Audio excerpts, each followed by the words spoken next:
Nasusunog pa rin ang isang residential area sa Sampaloc, Maynila. Ilang apektadong residente walang naisalbang gamit. May unang balita live si EJ Gomez. EJ. Igan, binulabog ng sunog ang mga residente ng Barangay 458 dito sa Sampaloc, Maynila kaninang pasado alas 5 ng madaling araw. Pahirapan para sa mga bombero ang pag-apula sa apoy na itinaas sa 4th alarm.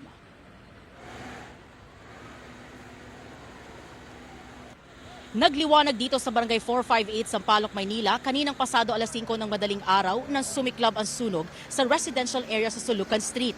Agad na idineklara ang first alarm kaninang 5:08. Itinaas ito sa second at third alarm at umabot pa sa fourth alarm dakong 5:31 kanina. Ibig sabihin, hindi bababa sa 16 na fire trucks ang kailangang rumisponde para tuluyang maapula ang apoy. Ayon sa barangay, humigit kumulang 300 bahay ang natupok ng apoy at 500 pamilya ang apektado. Kanya-kanyang diskarte sa paghakot ng mga gamit ang mga residente. Ang ilan, halos walang nabitbit kundi ang kanilang mga sarili at kaanak. Sa likod po ng bahay, pagising na po kami noon dahil papasok yung mga anak. Pag chili po namin sa bintana, nasa likod na po ng bahay namin mismo. Kaya wala na po kami talaga naisalba lahat.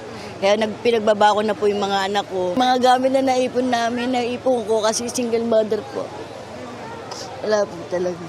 Sa totoo lang po, lahat po ng bahay dito is light material lang. So mabilis lang po talaga yung apoy. Nag-start po yung apoy sa kandila. Meron pong bata na lumabas at meron din nakakita sa kanya na nasusunog na yung bahay nila, hindi pa siya nagsasalita. So siyempre, pag tingin namin sa mga bintana namin, wala na talaga, malaki na yung apoy. So wala po kami talagang na-survive.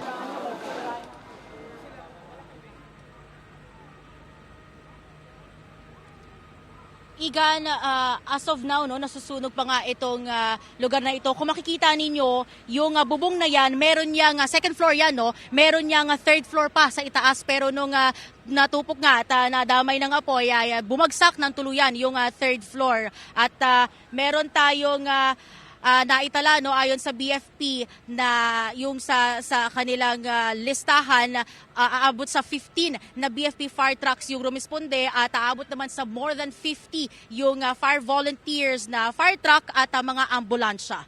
Igan? EJ, may naitalabang namatay o kaya sugatan sa sunog at nasaan ang mga residente ngayon?